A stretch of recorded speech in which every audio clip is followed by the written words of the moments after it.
So let's start with the committee members, ones that we have here so far. My name is John Carton. I'm chair of the committee. I'm James Davenport. I'm vice chair of the committee. Okay. Herschel Cantor, a member of the committee. All right. Erica Chung, member of the committee. All right. Frank Kroll, a member of the committee. All right. Ron Decker, member of the committee. All Did right. you hear me? Yes. Heard me. David Sisson, member of the committee. All right.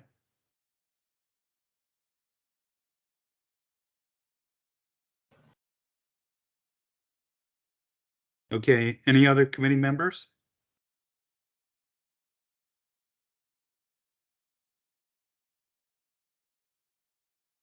Okay. If not, why don't we start with the staff introducing themselves? Good evening, Peter Holloman, Assistant Transit Chief. And I'll just go down the line of those I see on the meeting invite. Clinton.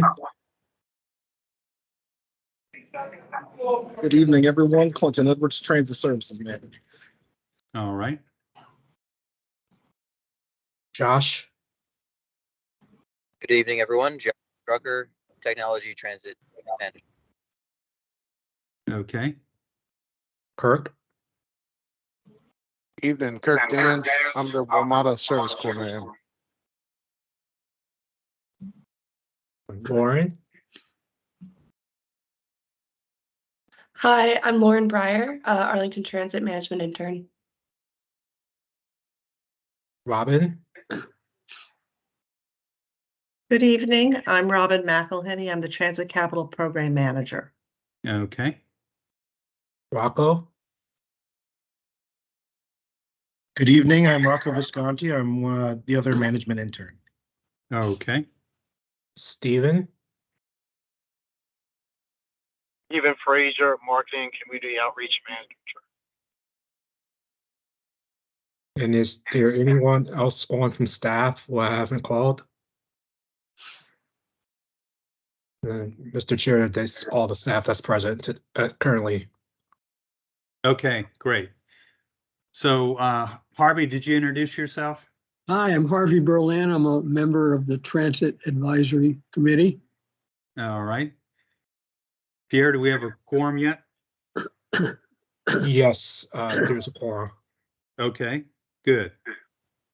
All right, so I'm going to ask Harvey and Ronald to turn their cameras off here right now while they're not talking. Tell me how to do that. Pierre can tell you how to do it.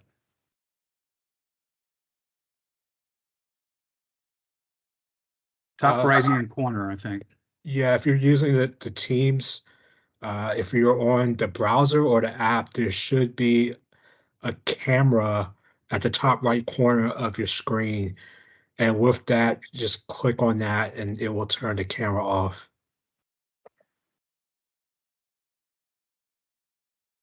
Done? Okay, yes. Perfect. So you can click that, when you're talking, but during the meeting, if you keep it off, that'd be helpful. Okay, now we're going to move to public comment. Do we have anybody here that would like to comment from the public?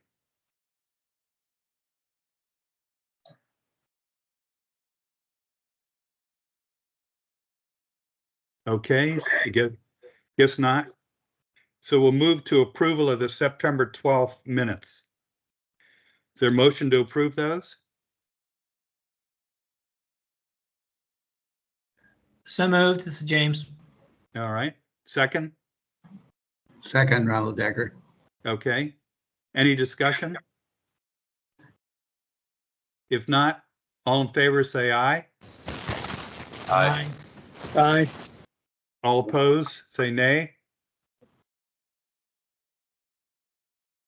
Okay, sounds like they carry unanimously.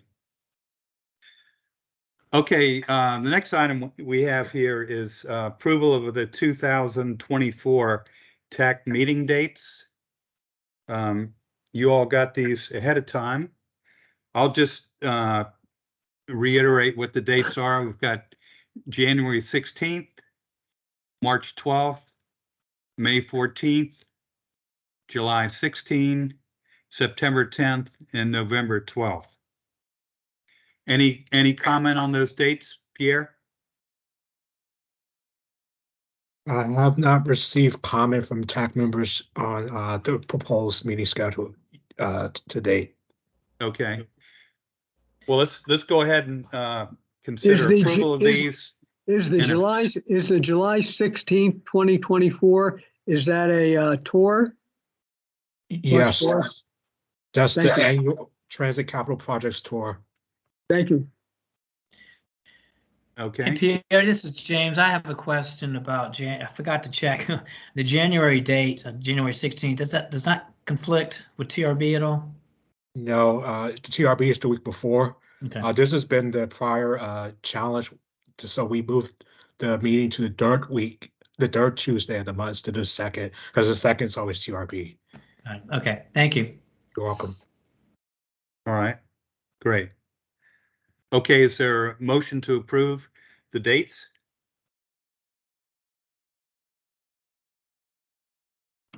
So moved. Moved. Second. Second.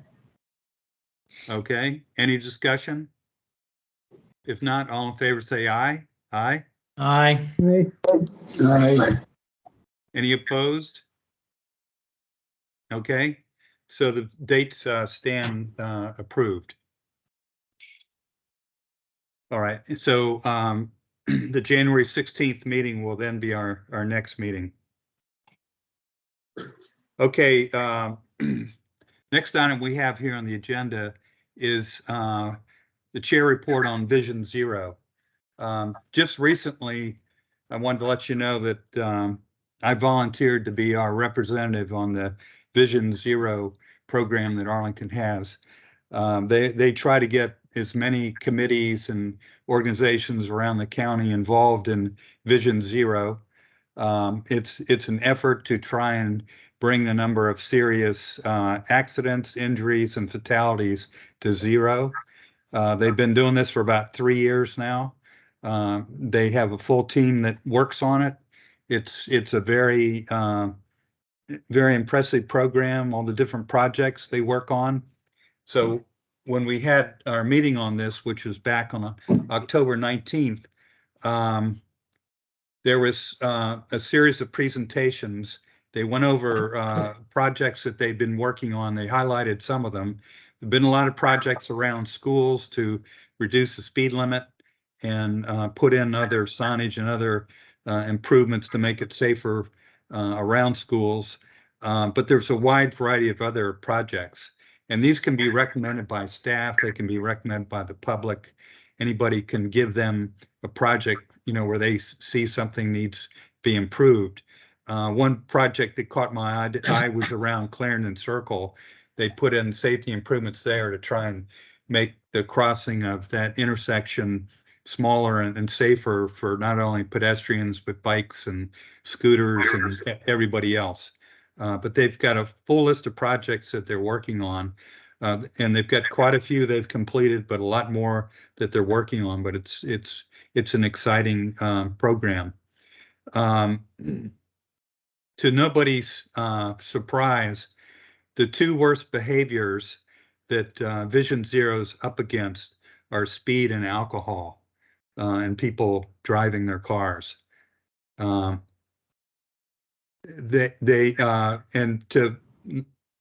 this won't be to our surprise either, but they pointed out that the safest mode of transportation in Arlington is public transit. So that doesn't surprise us either, but we're glad to see that they made a point of saying that. I'll just mention a couple of other things that you might find helpful is on the report a problem feature that you can find on the Arlington County website. There's any number of areas where you can report a problem, but just recently they added a category for scooters and e-bikes. So if you see any problem with those, you can report that. They also said that they're putting more emphasis on getting involved in site plan safety requirements. So the site plan process, which reviews all the buildings and so forth that get built around the county, they're becoming a part of that and trying to make sure that safety is looked at from a number of different directions in that process.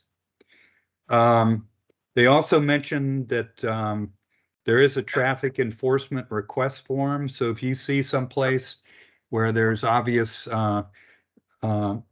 traffic violations, running stop lines, stop signs, stoplights, speed, any of that, you can fill out that form and the special operations group will take a look at that. Also, they asked for the comments from the different committees. So I told them, how supportive we were of Vision Zero because it's, really important for our passengers to, get to and from wherever they're traveling to get on public transit in a safe way. So anyway, one of the items I mentioned to them was to make vehicles blocking sidewalks a point of emphasis. So often you'll be walking down a street, could be a real busy street, and all of a sudden a car decides it would rather park across the sidewalk than next to the curb, which forces pedestrians into the street. So they took that under advisement. So anyway, that's Vision Zero. I just want to let you know that, we're represented on the committee and, they seem to be doing a great job from all that I can tell. Any other comment on that?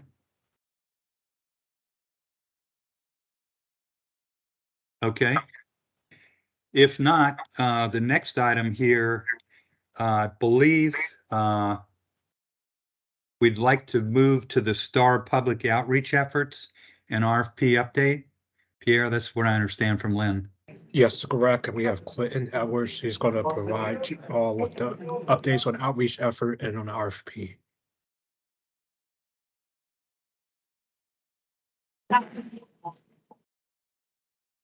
Chair Carton, Vice Chair Davenport, and members of the committee, good evening. Once again, my name is Clinton Edwards, Transit Services Manager in the Transit Bureau. I'm going to share my screen. Pierre, do you mind if I share my screen so I can pull up the STAR community feedback opportunity? Thank you, sir. So we are going to, as we did previously at the accessibility subcommittee meeting this evening at 5 o'clock, we're going to just go through the STAR community feedback opportunity that took place during the month of September until October 15th. This opportunity provided STAR users and folks interested in STAR with the opportunity to provide their feedback on STAR, their thoughts on it, and how it works well or does not work well for them. And I'm just going to walk us through the feedback, the actual feedback. This will also be posted on the Transit Advisory Committee page, and it is currently also posted on the Accessibility Subcommittee page as well. So here's just the project background, talking about those that utilize the STAR service. And for those of you that are not aware, STAR stands for Specialized Transportation for Arlington Residents. And it is, of course, compliant with the Americans with Disability Act of 1990. About this engagement, we just wanted to hear about folks' involvement and engagement with STAR and how they works well for them. And as I previously said, how it may not work well for them. Additional outreach activities you see here. This list just includes how we were able to get in contact with the 1,482 registered STAR users. We did a combination of emailing all of the registered email addresses we have for those registered STAR users. We mailed postcards to each and every registered STAR user, and then also provided the same postcard during the week of the middle of September. We had the drivers to pass out postcards during trips to remind folks of it. There was also an opportunity for those that utilize STAR to provide their feedback if they were uncomfortable doing so through the electronic version. They had the opportunity to provided by talking to a call center representative when they called for whatever business they had and dealings with they needed services from the call center. What we heard, what we are very excited about here is that 86% of the riders responded, this is at the bottom of page 1, indicated they were satisfied or very satisfied with Star Service.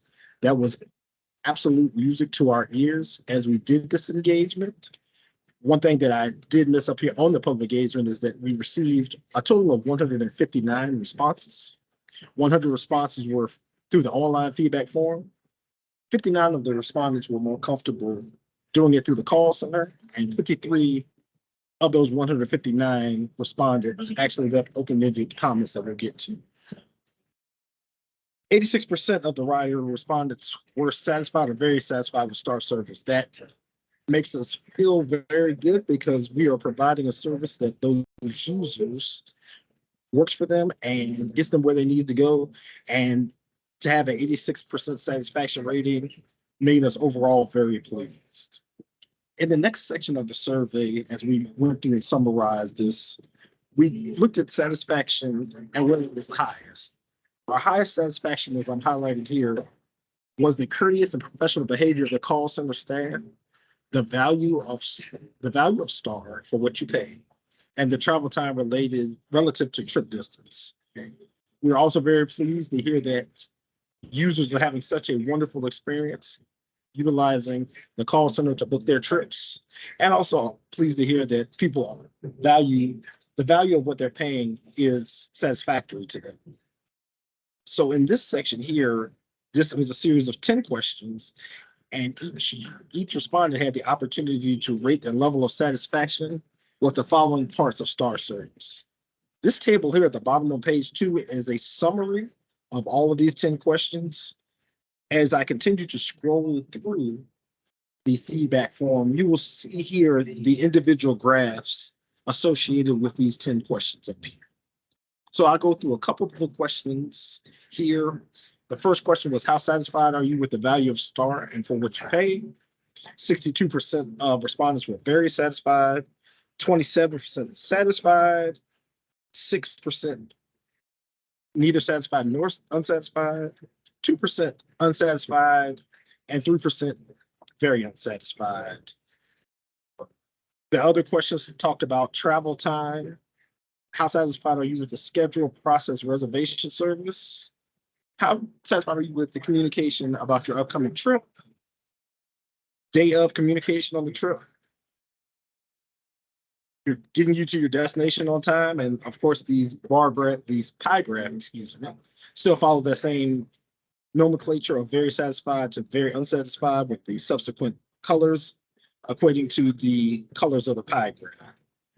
Cleanliness of the Star vehicles, satisfaction with the Star driver, and then the aforementioned Star call center. As you can see here, the 77% of very satisfied was the highest percent of any of the questions of very satisfied. So that's absolutely kudos to our Star call center staff and the work that they are doing to provide a great customer service experience and to really meet the needs of those users when they call in to schedule their trips or other business they have at the call center. And then satisfied, then payment methods available. How satisfied are you with the payment methods available? Moving on into this summary, we have our rider priorities. And then the respondents here were asked to indicate their top 3 priorities for Star service from a list. And so the list included fare price, total trip time, the other items that are listed here.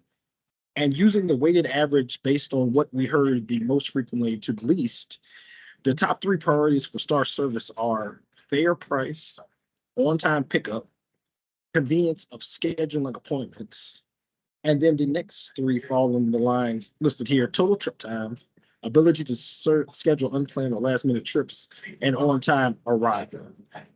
And of course, the numbers that are to the right of each item is the weighted average, where 1 is the top priority, hence fare price being the top priority, which correlates to the earlier question of how do folks feel the value of the service that they get? Next, we asked some questions on the open-ended feedback summary. 53 respondents were able to provide feedback here. And we just kind of dropped these into buckets of the feedback that we received. First bucket we have here is praise, talking about the general STAR staff and service. And most of the comments included compliments to the STAR staff and services, talking about how phenomenal the STAR staff is. They're responsive, helpful, professional, reliable, supportive, focused on customer satisfaction, and so easy to work with, especially when there are questions or issues. Additional praise for the STAR call center staff. Here's some more praise for the call center staff. And of course, with any time that you have some praise, there will be some challenges as well. Timeliness came up several times in those 53 respondents' open-ended comments, talking about wait times. The numbers are here sometimes for 45 minutes, 10 to 15 minutes. No rides provided at all. Scheduling issues, payment, which one of the ones that really hit home for me was just the passengers are looking to have other payment options other than having to go to one of our commuter stores to actually buy their coupons. So looking at an electronic payment. Other challenges included the vehicle and driver, and just the smell in the vehicle, and then complaints about the vehicle conditions. And then we had some suggestions about scheduling same-day rides, schedule rides later in the day, and then payment. Of course, his payment, again, this was one of the challenges. Payments came up several times within this survey. Just they would like to see a cashless payment system, and getting to the commuter store is difficult, and getting cash and exact change is difficult. So next steps, what we're going to do next is that we will be continuing development through the fall of 2023 with draft policies anticipated in winter 2023-24. Our next public engagement checkpoint, as I spoke on the accessibility committee earlier today, is looking forward to next month, early winter 2023-24. So what we're going to do is that with this feedback, and this kind of leads into the forthcoming request for proposal as the current STAR contract comes to an end, is that what we're looking to do is that we have this first step of the public engagement where we were able to gauge people, get their feedback, and really get a sense of how well the service is working for them. And our next step in the public engagement is that we're looking to have an in-person session next month or sometime early winter 2023-2024, so that we can get a little bit more of a gauge, have some policies in place, and have some ideas out there to get the public to respond to. So with this piece, with the feedback summary, plus the in-person event that will be happening this winter, this will all lead into the publishing of the request for proposal. So we really wanted to do a great job of reaching out to the public and trying to figure out what is important to them. For instance, I'll use payment as an example. In the scope of the RFP, there could be a section that we would ask for proposers to provide a cashless solution. And that would be in direct response to what we heard in the feedback. So we really want to get the spirit of this public engagement sprinkled within the scope of the RFP so that we can get a request for proposals out on the street that meets the needs of STAR passengers and also meets the operational needs for STAR. So that's all I have on that. Any questions? And I'll stop sharing my screen at this time. Clinton, I have one question for you, and that is, can you describe the scope of the RFP real quick? Give us an overview of exactly what's included in that. Okay, so I'll just start with the current contract. The current contract is a total turnkey solution where we have the STAR call center, which is currently in place, but the contractor that would receive the contract for STAR operations would be in charge of the vehicles, securing the operators, just a total turnkey solution for the operations. The call center staff, that is a separate contract. So they take the reservations, but the operations is run by two different contractors currently. So it would be a total turnkey operation. So this is an operational request for proposals that would be going out next year. Okay, great. Thank you. Any other questions for Clinton? I had a couple of questions, Ron Decker. Who's the current contractor? Or I'm sorry, could you repeat that, please, sir? what is the name of the current, you now have a contractor who manages this? Currently, Diamond Transportation and Red Top Transportation are providers. Red Top and who's the other? Red Top is a taxi. Yes. Is that a taxi? Red Top is a company? taxi company and Diamond Transportation. Yeah. Second question. I'm confused about how this compares to the WMATA service for people with handicaps who are getting to hospitals. Are they? Great question. It's the exact same thing, except for this is directly to the residents.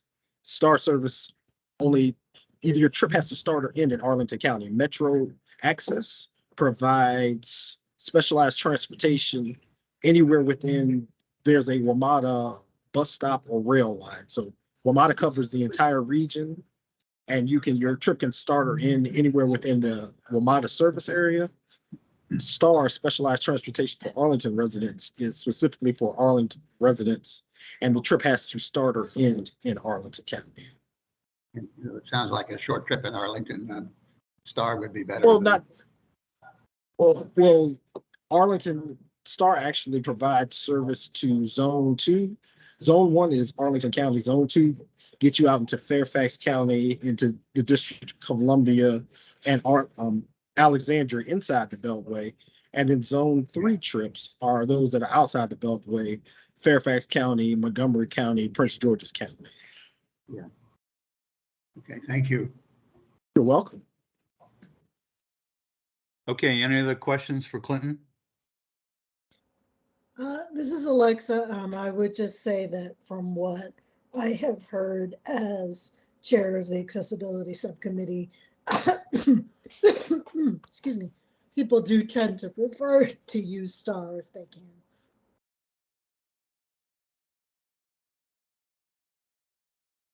Okay. All right. Now, I'm going to just throw this out there to Clinton and Pierre. Would it make sense to go to the Accessibility Committee report now? Is your time limited tonight, Clinton? Yes, it is. I will be exiting this call in the next 17 minutes. All right, so let's go ahead and go to the accessibility report. Alexa, well, we've got Clinton here. The big thing is that a lot of the feedback that we are getting has to do with wanting to recreate or reconstitute a users group that used to exist. I don't believe that that is something that the TAC or the subcommittee could currently do, but one of the things that Pierre let us know during our meeting is that members of the subcommittee do not have to be members of the TAC. So one thing that we're thinking of trying is finding out if people might be interested in serving just on the subcommittee, and if we can get more subcommittee members that way.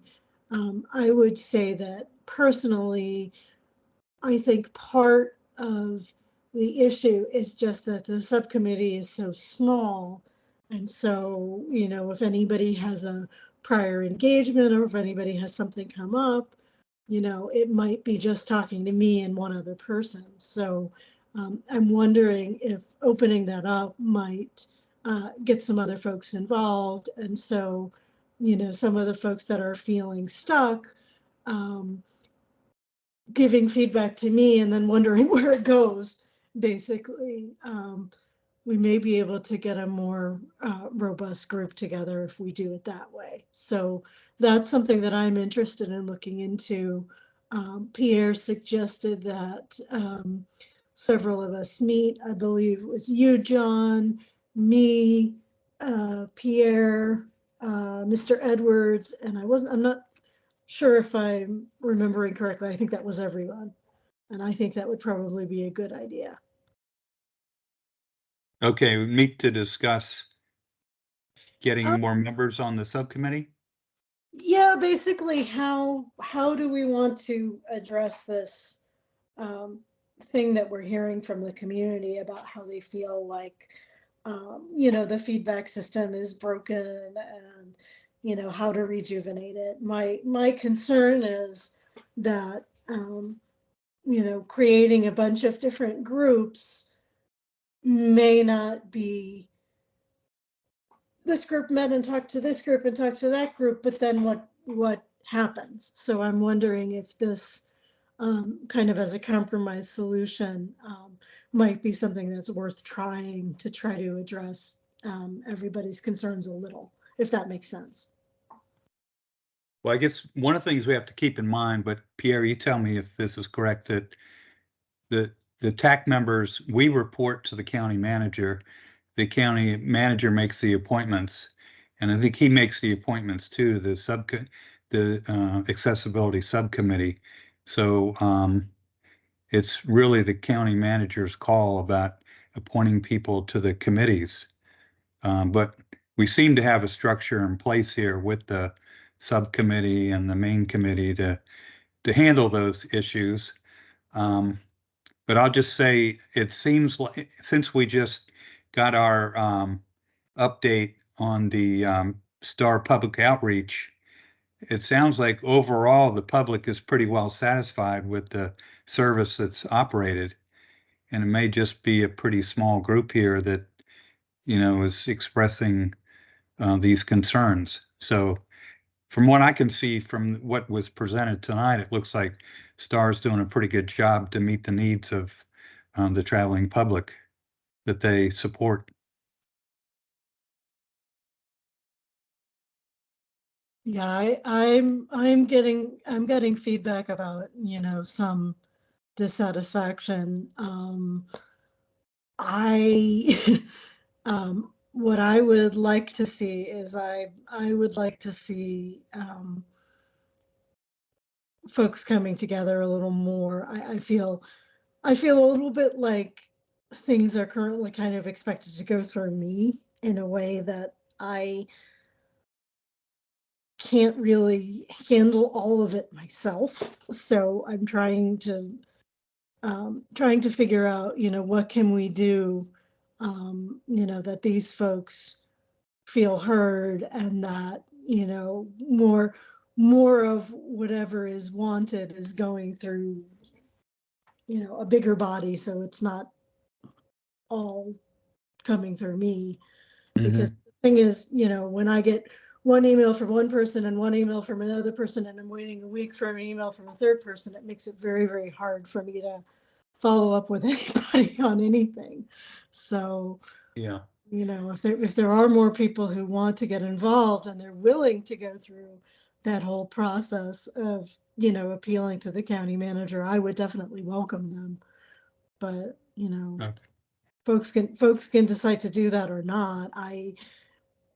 I have the sense that if they don't, there's really not something that should go, only through me. I don't think there's any way that can happen, and I don't know, that I would be completely comfortable with that either. So, it's my hope that we can find some way.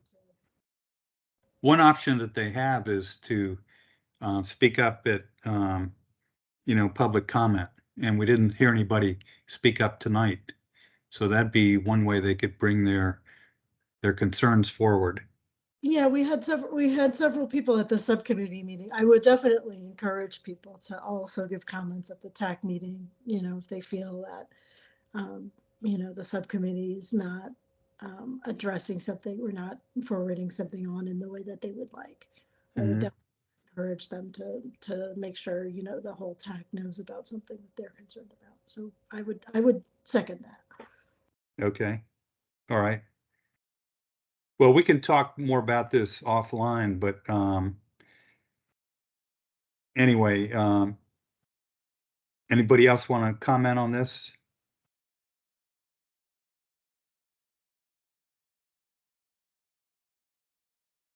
Okay, well, anyway, all right, we'll bring this under advisement here, Alexa. Now, anything else from your subcommittee?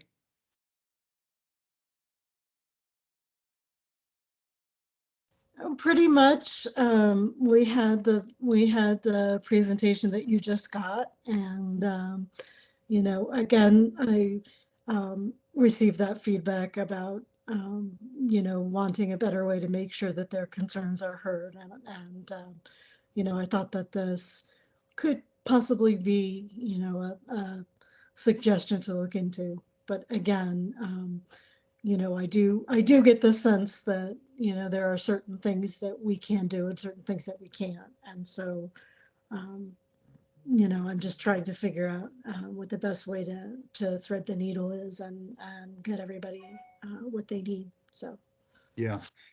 One of the things to keep in mind with you know, concerns like that is Arlington has limited resources, you know, both in personnel and also equipment and, you know, that sort of thing. So, you know, that certainly limits things that can be done. You know, I don't know exactly what they want to do, but anyway, that can certainly limit it.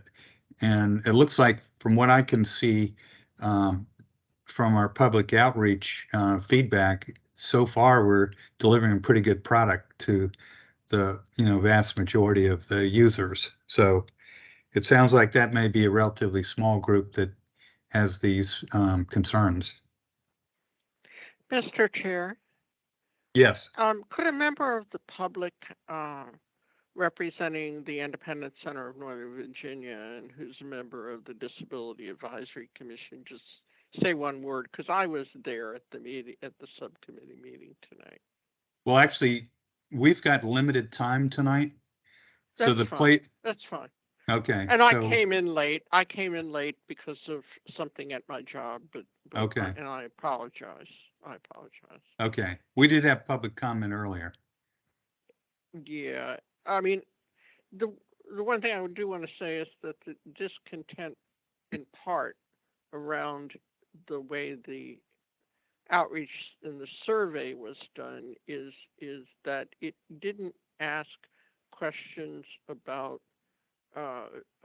whether the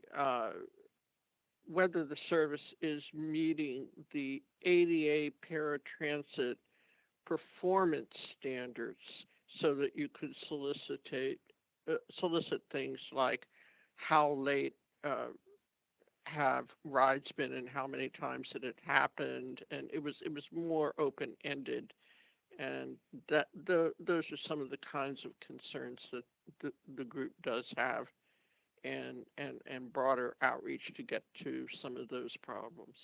Thank you for letting me say that much. Okay. You're welcome. Because I don't think it's just we at ECNV also hear complaints. Okay. All right, Alexa, anything else in your report? that's pretty much everything that I have. Okay, great. All right, thank you.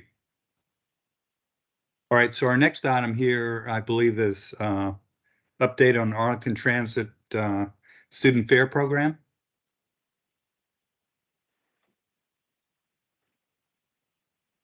Good evening. My name is Lauren Breyer. I'm with Arlington Transit. I'll be giving this presentation. Let me get my slides up. Can everyone see that okay? Yes. All right. So this presentation will be an update. I gave the same presentation about a year ago, last September. So we'll review what changes have taken place since that time, as well as what we plan to going forward. as we enter our second year of offering the Student iRide program. Here's a quick table of contents of what we'll get into. First, we'll start with a program review. What is it? Goals and findings from our pilot from the first year. Then we'll go into a numbers update talking about the card distributions and as well as those card usages, aka student ridership. And then we'll also go into program updates, what's changed over the last year, and what we plan to move forward as we continue to expand this program. So first we'll go into goals and findings. I shared this in the September 2022 meeting, and we continue to want to meet these goals and find these findings. We've gained a lot of insight as to student needs and behaviors and what they need from our services through this program. And the pilot was also successful in building these relationships as we've expanded our program, these relationships with Arlington Public Schools, as well as the regional provider, Washington metropolitan area, WMATA. The pilot was also sort of our practice run to help determine how we might need these extra supports. And lastly, since the pilot's inception, the goal of encouraging our usage by student population has been successful in terms of increasing student ridership on Arlington Transit, which we will get into this evening. So as we start with our card distribution, since initiation, we've handed out over 5,221 cards. This year alone, starting this school year alone, the 2022-2023 school year, we've already handed out 800 cards.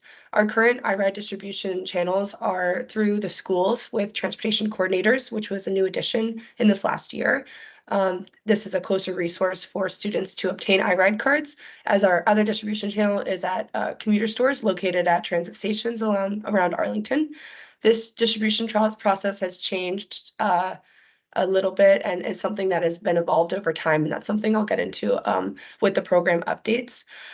For a brief overview of ridership over the last school year, between September 2022 and June 2023, ART experienced over 100,000 rides by students. Specifically, when you compare September 2021-22 to September 22-23, we experienced an additional 57,465 student trips, illustrating a 67% growth rate in student ridership, all indicating the success of the program. We'll go into the breakdown by month on this slide. You've got that first year, 21 to 22 on the left, broken down by month. The red section is highlighting the summer months where we might anticipate different types of ridership behavior as students aren't going to school. You see that same graph as, chart for 22 to 23, and then those differences on the right with percent change from month to month. This chart also breaks down the timeline of events slightly, with March being our inception, where the inception of the Student iRide program was actually just offering cards that had money preloaded on them, $40 a month, to certain students at specific schools. We started that just so that we could have an understanding of what those needs and behaviors were by students in offering this. It was successful, and we did see a lot of positive feedback, and so we plan to expand. And in August 2022, we expanded to allow all schools and all students to participate in this program. Into January 2023, this was a pretty massive change in January, where we expanded it again to have all students have subsidized rides by reprogramming the cards, the iRide cards, to register at no cost from students. So before, they were tapping their cards and it was subsidized and free, but now it was free for everybody. So that was at January, that was a really big turning point in our distribution process of the cards, because we wanted to make sure that students had access to the iRide cards in order for them to obtain that $0 fee or $0 ride. In the bottom, I just wanted to point out there's yearly totals and then the school months totals, just so you could see how the changes from year to year, as well as specifically within the school months. And as you can see over the year, we had a 66.7% increase and 63 during the school months, with our highest month being that January that we first offered free rides.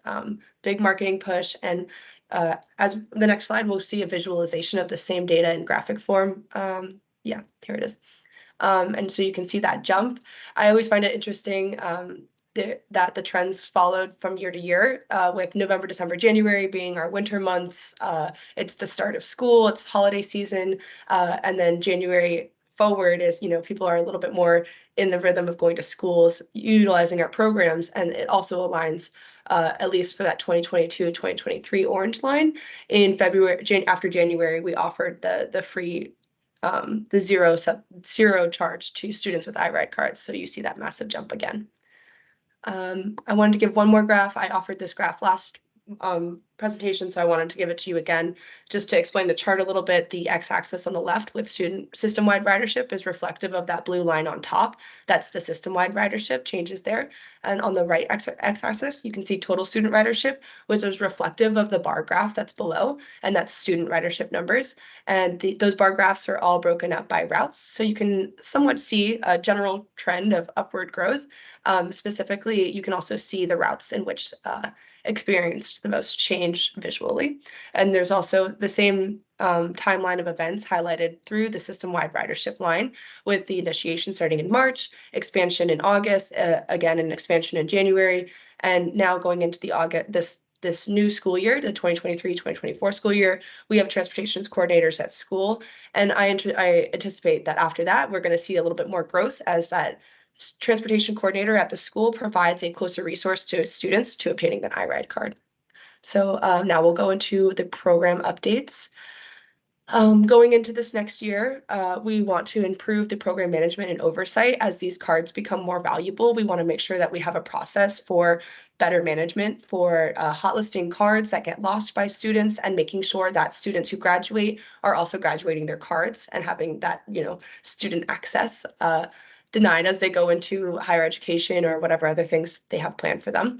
As of now, starting in the 2023-2024 school year, all of the students' cards that are registered through our two distribution channels will be registered to an APS account, meaning that we'll have oversight over those cards, allowing our ability to remove those cards as needed. Secondly, again, I brought up the transportation coordinators at school. That's been a huge resource that was due to the interdepartmental partnership that we've really created with APS over these 2 years. And again, they're eager and also all enjoying this program. And they've heard lots of positive responses from students. And lastly, starting hopefully January 1st, 2024, our goal is to have iRide accepted as on Metro buses. So students are allowed to now have free rides on Metro Bus. Metro Bus is a huge regional provider in Arlington and has more routes than even ART.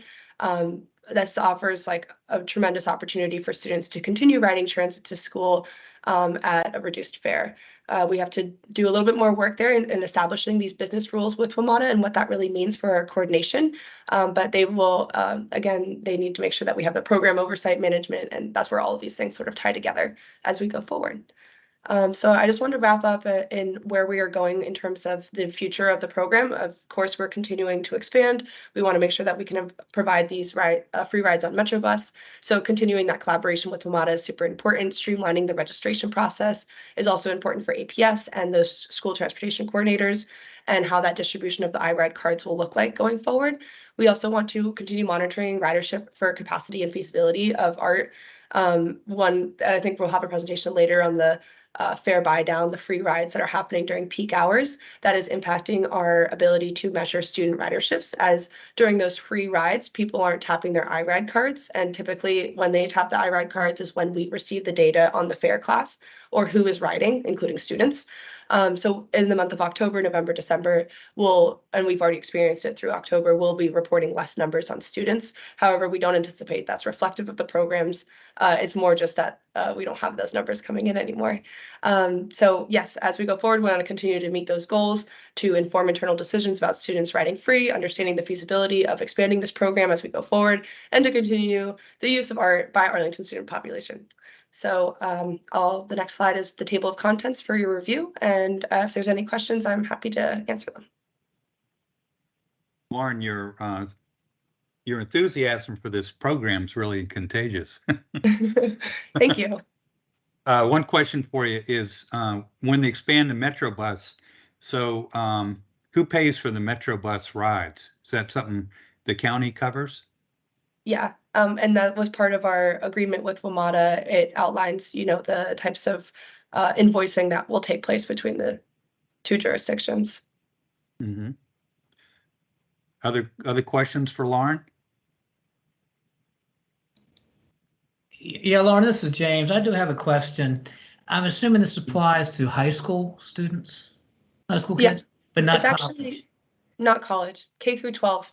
So we even have Montessori students receiving iRide cards. Specific schools have field trips in minds that they want to offer and show students how to ride art. So we have all the way down to elementary school students. Yeah. So elementary kids can ride the bus without like a guardian or anything like that? Well, I think our rule is that underneath the age of 12, we highly suggest that they have a guardian present.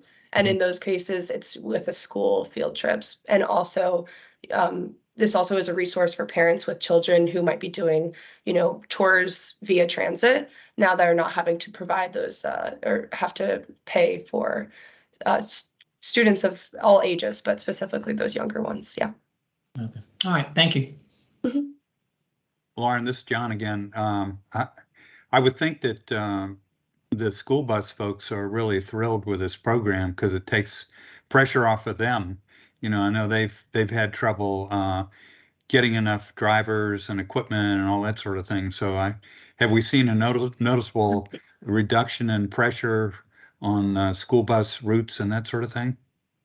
That's a good question that we could have a conversation with APS about. They have, indicated that eventually maybe we could have all students ride art or, buses, regional provided public transportation.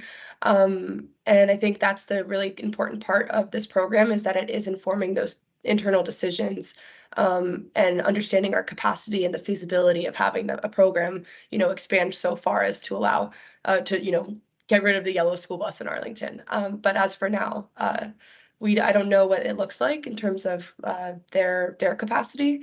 I do know that when we first started the program, we were targeting students that did not have access to school buses, whether that means that they were doing a magnet school program like International Baccalaureate at Washington Lee or Spanish Immersion, or if that they were in a less than a mile zone from school, aka the walk zone.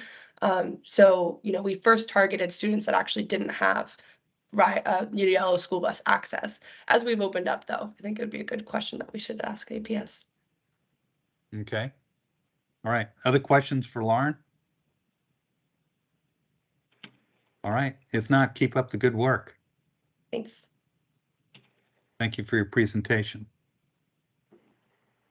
Pierre, what does that leave us with on the agenda now? So at this time, we have another agenda item. This is related to our Fare Free Rush, and we have Paul, I believe, on to provide that presentation. Okay, great. Yeah, good evening. My name is Paul Munier. I'm the service planner for the ART bus system. This is going to be an extremely short presentation, and essentially because we have just had 1 month of data to work with, and this is very preliminary. So it's actually just one slide we're going to talk about here. So the Fare Free program that we're running, the MBTC I-66 commuter choice funding from the tolls on I-66 is are funding free trips in the peak direction during the peak periods.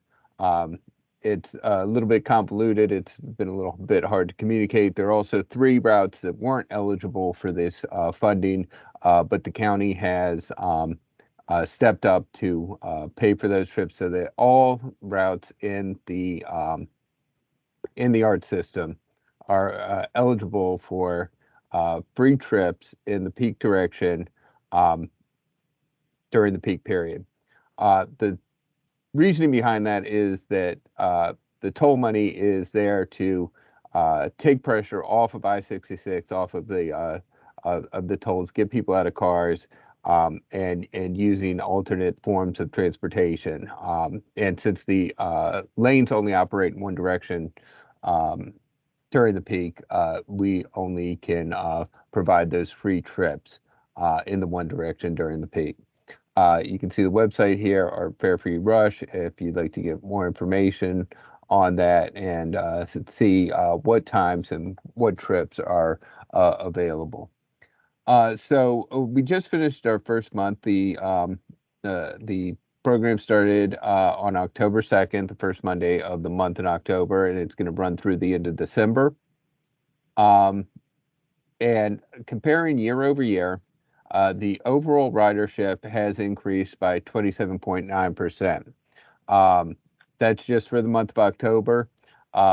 Over the course of the year, it's a little lower than that, but that's what we have for the month of October.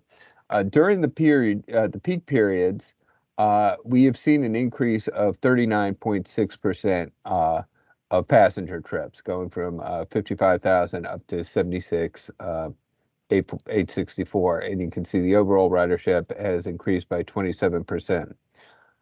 Taking into account that overall increases in ridership has only been 27%, and the peak period trips have increased by 39%, we are projecting that 11.7 of the trips generated are new trips due to the free rides being offered by this program, which equates to a monthly passenger increase of 2,550 trips overall that are being generated by this program monthly.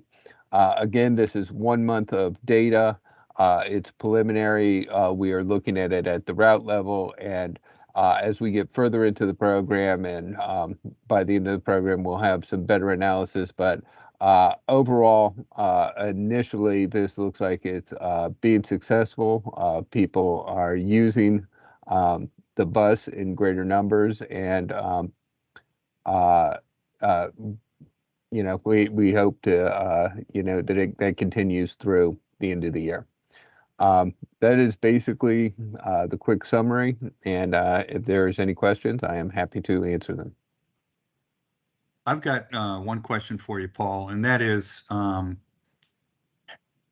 I've ridden it a couple times during this period, and I noticed when I get on there, the fare box is covered up with like a pillowcase. So how do you collect your numbers if it doesn't look like it's the driver counting, or because it doesn't look like the system is? Yeah, the driver has a button on their interface that they are punching in a free fare for every rider that gets on the bus. They punch it in. Okay. You may not see the operator do that because he can look. The operator could look outside the door, see 5 people standing there, and quickly click in 5 trips. But yes, we are actually logging this. They're being logged through the Smart Trip system, and that is where we're getting our numbers from. Okay, good.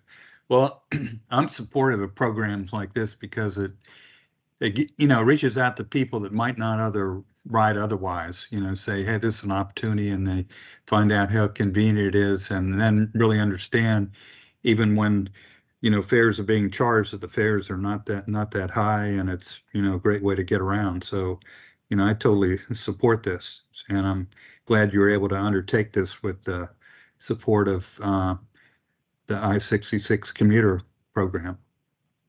So other questions or comments for Paul?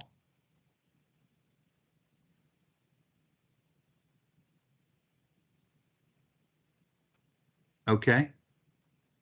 All right. Thanks, Paul. Appreciate it. Thank you. Now, I think the next item we have on the agenda is additional items from committee and staff. But one question I have is last Monday night, there was a presentation, I think, on the new electric buses, and I just wondered how that went. I was out of town and unable to participate. Just wondered if anybody had a comment on that.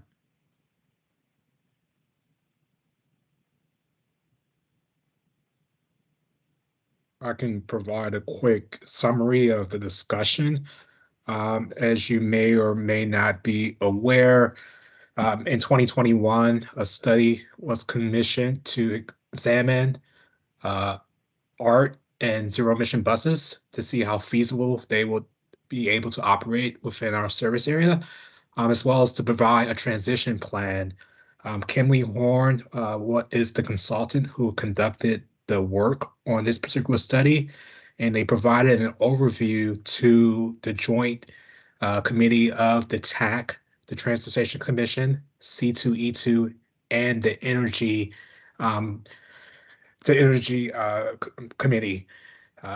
With all being said, Kimley Horn went over the background of how they developed what they have as recommendations in terms of ARC-ZEB transition, but also gave a lot of information related to the different types of technologies that are out there from ZEB, mainly battery electric buses, as well as hydrogen fuel cell electric buses, and provided overview of what those technologies mean, what elements are being incorporated across the country from different transit agencies.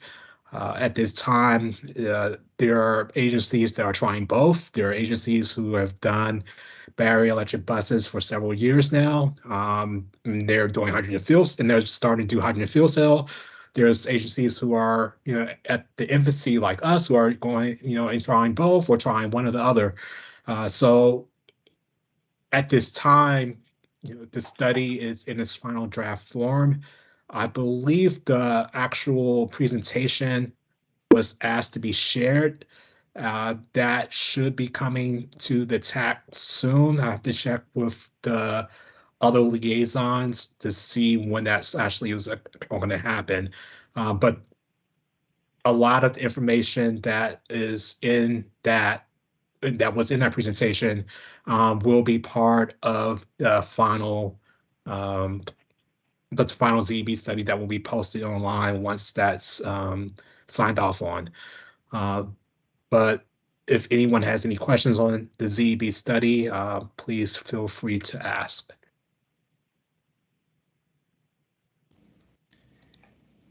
Yeah, John, this is James. I got into the call late. I was a bit surprised. There's some concern about moving too fast on this, and some of the pilot. I mean, Kimley Horn wanted to make it clear that these pilot buses were not replacing the normal buses that are running currently, which I believe is natural gas. And I know one woman had made a comment. She was quoting Stuart Schwartz, saying that we don't want to make any kind of advancements right now. We want to just use what the technology we understand and not be first in line and using something new, which sort of surprised me. I thought that people would be more interested in moving forward on this. And I don't know, Pierre, did you get that idea there? And were you surprised at that? Well, there are different ideas shared. That was one person's opinion. We also have received feedback that we are not moving fast enough. Our goal is to utilize the pilot to determine a lot of our future. We have not operated these buses in full service. We did have a demonstration last fall, but we need to actually run our pilot to gather data to see what works and doesn't work. As you may or may not be aware, with the industry, there's been a lot of good and a lot of bad, well, say negative and a lot of positive things that have been coming out related to ZEBs in terms of performance, some issues in terms of fires, and some other challenges that have come out. I think the industry itself is moving at a rapid pace, and they're trying to resolve these issues as things go on. But once we actually start and get these buses in our service and we run them and get the data and understanding what works for us, we will have a better determination on how that may impact our future. So I think, there's a bit of, yes, we should wait a little bit because the technology is moving so fast. At the same time, there is a push to get this going now due to the climate change initiatives that have taken place within the county as well as within the world itself. Okay, good. Now I saw coincidentally that Metrobus has 2 test buses right now. They put into service I think on Monday, that are electric buses, and I saw those highlighted by them. We don't have Andre here to talk about that, but anyway, the see Metro's exploring. I'm it actually too. on the call. Okay. Yes, you could tell us more about it, Andre. Yeah, so we just have 2 articulated 60-foot buses went into service at our Shepherd Parkway division over in Southeast DC. Right now, they're assigned to the W4 route as a pilot. And then we have 10 other buses on order from 2 different manufacturers. They'll be coming in January for the first 5, and then the second 5 should be coming in later in the year.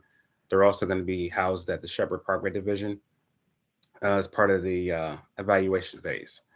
And so, we did get the grant to convert cinder bed. That was $104 million. So that entire division will be converted to electric, but that's going to be coming down the road in like 4 years or so, because it's going to take some time to get the procurements and stuff in place. Okay. All right. Well, that's good to hear.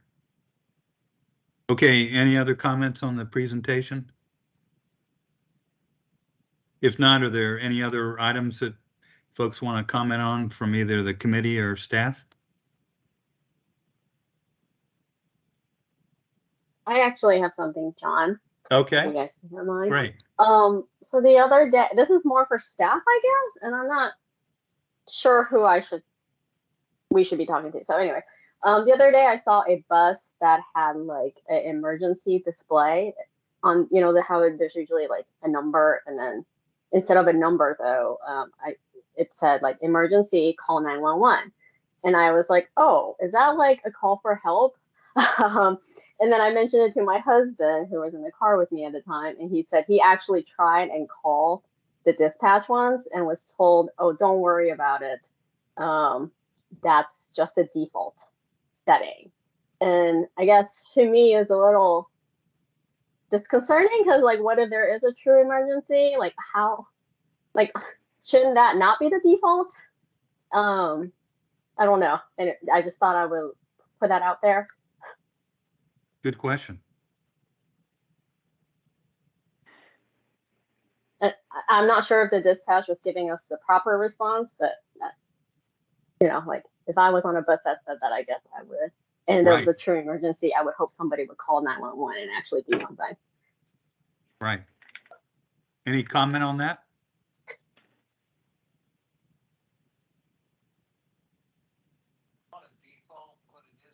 Pierre, do you know anything about that? I think, Kirk, are you trying to chime in on this? Yeah, I had the microphone up the top of my head. Okay.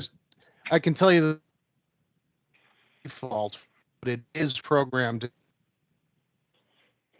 So if the driver mistakenly pushes the wrong button, it could show that. That's obviously not optimal.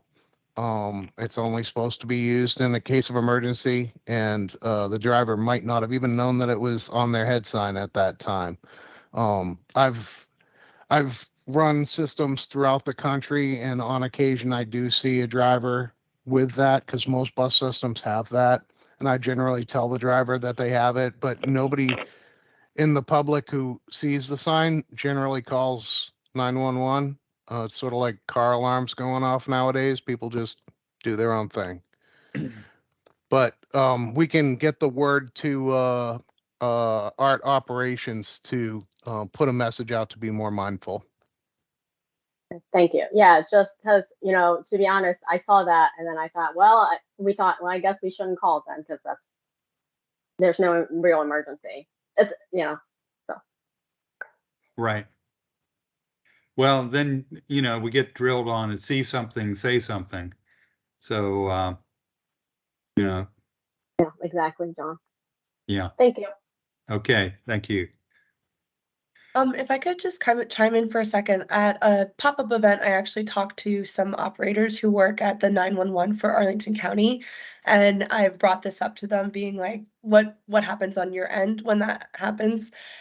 They are aware of it, and they have the proper contacts to reach out to in operations, saying, hey, is this a real emergency? We're getting a call. They've said, like, they'll see 5 calls come down Wilson Boulevard as the bus is coming down, and they can then, suggest, oh, I think we think it's this route, this bus, whatever. And so there is a process. There is like the 911 operators are aware that not every time is an emergency. Okay. And then, yeah, I've also shared with them that, are the way that the buses work and that the buttons are close to each other, and that we need to, reach out to our operations and make sure that the training is there. But figured I'd include that. Okay. Thanks, Thank you, Lauren. Lauren. Okay, anything else for this evening? Okay, our next meeting is going to be Tuesday, January 16th. Thank you all for attending tonight.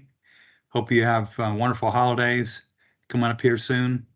And so we'll be in touch for our next meeting on January 16th. Good night, everybody. Good night, everybody. Take Good care. night. Thank you. Mm.